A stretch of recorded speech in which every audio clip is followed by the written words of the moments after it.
First and foremost, I want to give all praises, honor, and glory to Yahweh, Bahasham, Yahweh Shai, Bahasham, Racha Kodesh.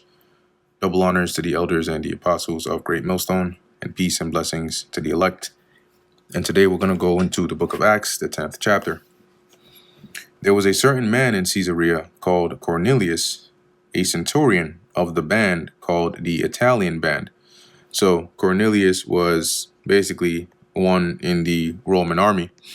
And Cornelius was an Israelite, but he is what we would call an Israelite foreigner, and likely didn't look like your typical average looking Israelite. And so most people considered him likely at that time to, be of another nation, though he was an Israelite. Okay. And that's why he was obviously believing, able to receive of the Holy Spirit. But the chapter is going to go more into it. Let's read this in another translation. It says here, NLT, in Caesarea there lived a Roman army officer named Cornelius, who was a captain of the Italian regiment. Now, the centurion, I believe, is one over a certain amount of men. Okay, and an officer in the Roman army, the captain of 100 men, right? A centurion. Like you have the word century, which means 100 years. A devout man, and one that feared God. Let's look into that word devout. Pious, dutiful. And that's the thing about the spirit, is that, it doesn't matter. The flesh, the skin, the voice, the hair, these can all be, deceived, right? They can deceive the eyes, they can deceive the ears, the mind. But the spirit always remains true. Interestingly enough, that's why the Lord said that the Father seeketh those that are going to worship him in spirit and in truth. Okay, that's regardless of what you look like, because the Lord, he doesn't really care much about the flesh, right? It's not really much about what you look like per se, but more so about what type of spirit you have. So it says here, and one that feared God with all his house. So his whole household feared the Lord, and gave much alms to the people, and prayed to God always. He saw in a vision, evidently about the 9th hour of the day, which is about 3 p.m. in the afternoon, or getting towards the evening, an angel of God coming in to him and saying unto him, Cornelius. And let's go into that name, Cornelius. What does it say here? I think it says like what, of a horn? Yeah, of a horn. A Roman centurion of the Italian cohort. Yep.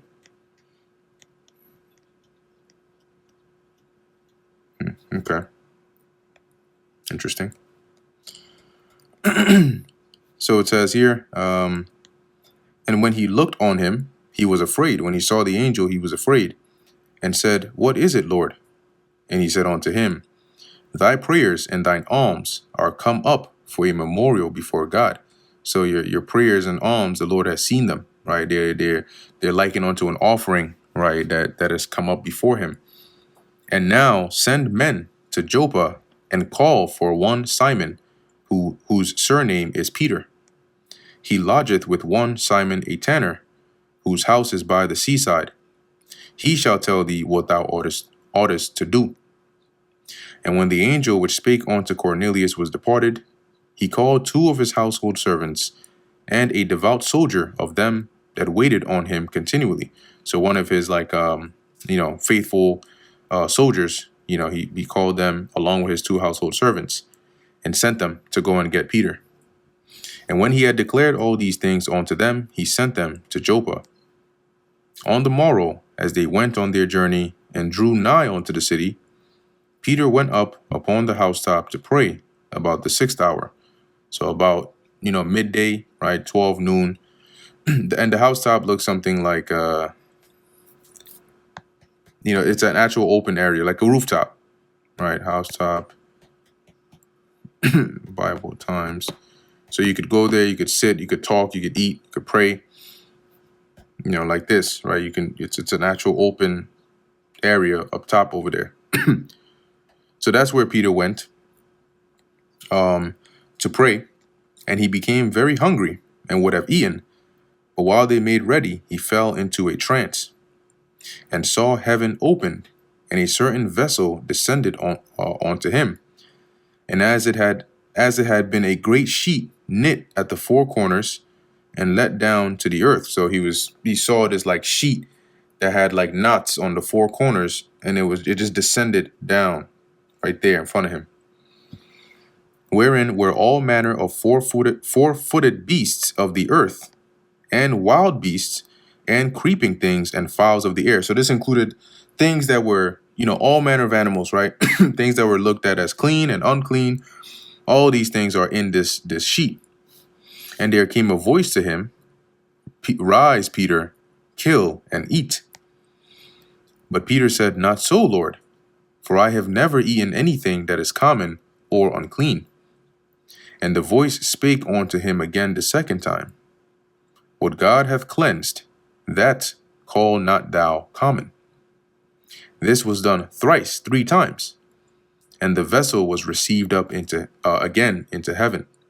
Now you'll have certain people that will try to use this to justify and say, "Oh, look, see, this is the proof that you can eat whatever you want. You don't have to worry about eating pork or any abominable foods." That's absolutely not what it's talking about. The all manner of beasts and so on that Peter saw was a representation of Israelites. Okay, but these were Israelites that looked like, that would look like people of different nations. They would look like, because Israel considered the heathens to be unclean, right? Uncircumcised, unclean. So they were very, very stringent, at least at this time. Limitations on what you could and could not do, and how you could and could not associate with those of another nation. So when Peter saw these animals here, he thought, no, well, these are unclean animals. I'm not going to eat that. But they represented Israelites that looked like all different nations, right? Israelite foreigners that the Lord would sanctify, and they would believe in this word. That's why he told them, what the Lord has cleansed, call not thou common. It says here, and while Peter doubted in himself what this vision which he had seen should mean, behold, the men which were sent from Cornelius had made inquiry for Simon's house, and stood before the gate. So as he was wondering, like, what is this about? Right then and there, those that Cornelius sent had made their way there. And now they were asking, we're looking for Simon Peter, or as it says, for Simon's house. There we go. So they were asking for directions to Simon, likely the tanner, because that was the place where Peter was dwelling. And called and asked whether Simon, which was surnamed Peter, was lodged there. While Peter thought on the vision, the Spirit said unto him, Behold, 3 men seek thee. Arise therefore, and get thee down, and go with them, doubting nothing, for I have sent them. So don't worry about it. It's nothing evil that's going to come of it. I sent them here. So you just go with them. Then Peter went down to the men which were sent unto him from Cornelius, and said, Behold, I am he whom ye seek. What is the cause wherefore ye are come? And they said, Cornelius the centurion, a just man, and one that feareth God, and of good report among all the nation of the Jews, was warned from God by an holy angel to send for thee into his house, and to hear words of thee. And let's go into that word warn.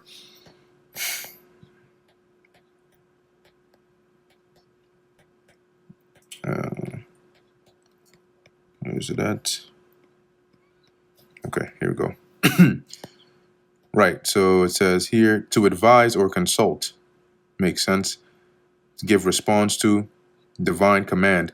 So less of like, how you think of a typical warning, and more in the sense of, as we just mentioned, advise or consult or instruct, right? He was instructed from the Lord by an angel to come and get Peter and listen to what Peter would have to say to him. Then called he them in and lodged them, because it was now, probably a little too late for them to travel all the way back. And Peter was hungry. He hadn't eaten yet. So he brought them in. He said, you just stay here tonight and then tomorrow, right? As it says, and on the morrow, Peter went away with them, and certain brethren from Joppa accompanied him. And the morrow after, they entered into Caesarea, and Cornelius waited for them, and had called together his kinsmen and near friends. So he went in there, and they were, quite the audience. And as Peter was coming in, Cornelius met him and fell down at his feet and worshipped him. Now, this wasn't in the sense of like, oh, Peter, you're the Most High, I'm going to offer sacrifices unto you, but it was more like reverencing him. But Peter took him up, saying, stand up. I myself also am a man. So you don't need to do all that. I'm a man just like you. And as he talked with him, he went in and found many that were come together. And he said unto them, ye know how that it is an unlawful thing for a man that is a Jew to keep company or come unto one of another nation. But God hath shewed me that I should not call any man common or unclean. See, so that's why I mentioned earlier, in the beginning, and let's actually go into that word nation here. It says of another nation.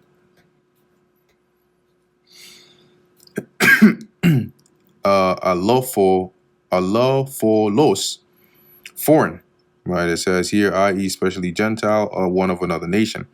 But here's the thing.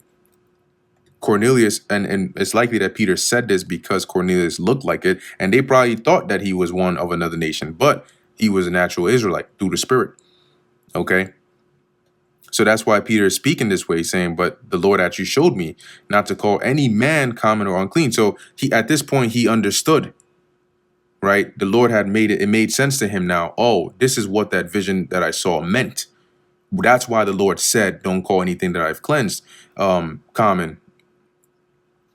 Therefore came I unto you without gainsaying. So Cornelius would have been an example of one of those beasts that were in that sheet that the Lord told Peter, rise, kill and eat, not like literally to kill and eat.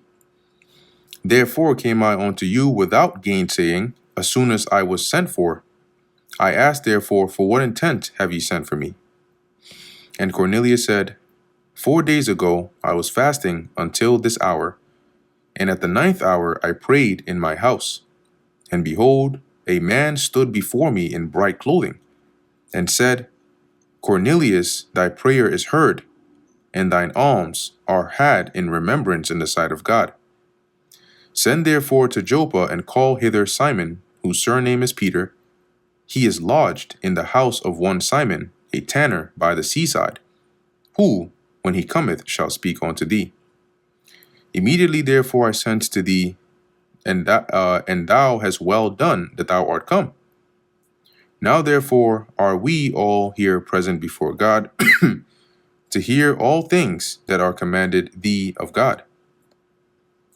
Then Peter opened his mouth and said, of a truth I perceive that God is no respecter of persons, but in every nation he that feareth him and worketh righteousness is accepted with him.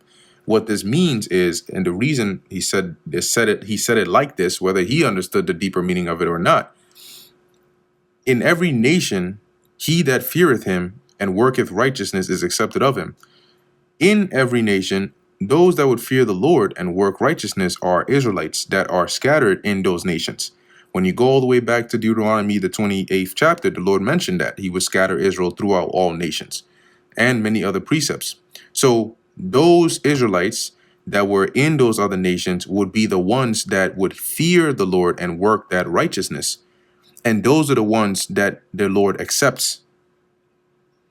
The word which God sent unto the children of Israel, preaching peace by Yahushua HaMashiach, he is Lord of all. That word I say ye know, which was published throughout all Judea, and began from Galilee after the baptism which John preached, how God anointed Yahushua of Nazareth with the Holy Spirit and with power, who went about doing good and healing all that were oppressed of the devil, right? Those that were plagued, for God was with him. I remember he mentioned about that woman whose back was basically bent for so long, and he mentioned that she was basically like bound of Satan, and he loosed her, just like how those wicked Pharisees that try to say, look, you're doing work on the Sabbath, you're going off. And he said, don't you loose your asses to go and water them, right? Give them water on the Sabbath. And is it wrong that I loose her from this being bound of this infirmity? And we are witnesses of all things which he did both in the land of the Jews and in Jerusalem, whom they slew and hanged on a tree. Him God raised up the third day and shewed him openly. So they saw Yahushua after he was risen, not to all the people, but unto witnesses chosen before of God, even to us. So Yahushua revealed himself to those that the Lord had already set up that he should reveal himself to. So not to everybody. Even to us who did eat and drink with him after he rose from the dead.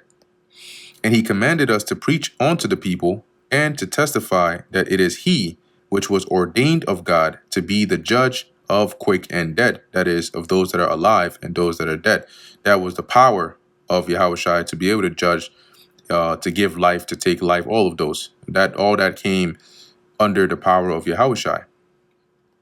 To him give all the prophets witness that through his name whosoever believeth in him shall receive remission of sins, right? To have their sins pardoned. And they gave witness through the visions that they saw and the things they wrote and prophesied concerning him. While Peter yet spake these words, the Holy Spirit fell on all them which heard the word. You think the Holy Spirit is going to fall on heathens? No. And they of the circumcision which believed were astonished. So those that came with Peter, right, they were of the circumcision, Israelites that knew they were Israelites, they were part of all of that. They were astonished because they were like, they didn't expect that. As many as came with Peter, because that on the Gentiles also was poured out the gift of the Holy Spirit. And these Gentiles were Israelite foreigners, okay? Israelites that were considered Gentiles of the Israelites that were of the circumcision, but they were not actually Gentiles, meaning their lineage goes back to Israelites. So let's see what we have here for the word Gentiles. A multitude associated with living together. Cool. A tribe, nation, people, group. In the Old Testament, foreign nations not worshiping the true God, pagans, Gentiles. Paul uses the term for Gentile Christians. So the blue letter goes, well, it's using it, incorrectly here. And that's okay because it's called the mystery of the Gentiles for a reason. So even those that comprised some of this information here were not privy to that knowledge, but we are. So the word Gentiles here, it's really talking about Israelites. That's why we went through the book of Maccabees that gave you the history of what happened that led to a large amount of Israelites becoming quote unquote Gentiles. And I put quote unquote because they didn't become Gentiles by flesh, by lineage. They were still Israelites, but the way they lived, how they started to look, this language they spoke, the customs they kept, all of those things would make them really almost unrecognizable or indistinguishable from the native Gentiles, except for their spirit. Okay. And their spirit and in believing in Yahushua would be the deciding or distinguishing factor here. So here, though they were called Gentiles, these were actually Israelites they were Israelite foreigners. They looked like those of another nation, but they believed. And that's why the Holy Spirit came upon them. So it says here that on the Gentiles also was poured out the gift of the Holy Spirit. For they heard them speak with tongues and magnify God. Then answered Peter. So that they were able to confirm the Holy Spirit was upon them because they heard them speaking in different languages. Then answered Peter, can any man forbid water, that these should not be baptized, which have received the Holy Spirit as well as we? So he was suggesting that they baptize them. NLT, can anyone object to their being baptized now that they have received the Holy Spirit just as we did? So he's like, this is all the proof you need. Because by receiving the Holy Spirit, the Most High has approved them. And he commanded them to be baptized in the name of the Lord. Then prayed they him to tarry certain days. So they basically beseeched him to stay a little longer with them. And that brings us to the end of the book of Acts, the 10th chapter. Lord willing, that was edifying to the elect. In closing, I want to give all praises, honor, and glory to Yahweh, Bahasham, Yahweh Shai, Bahasham, Recha Kodesh. Until next time, Shalom.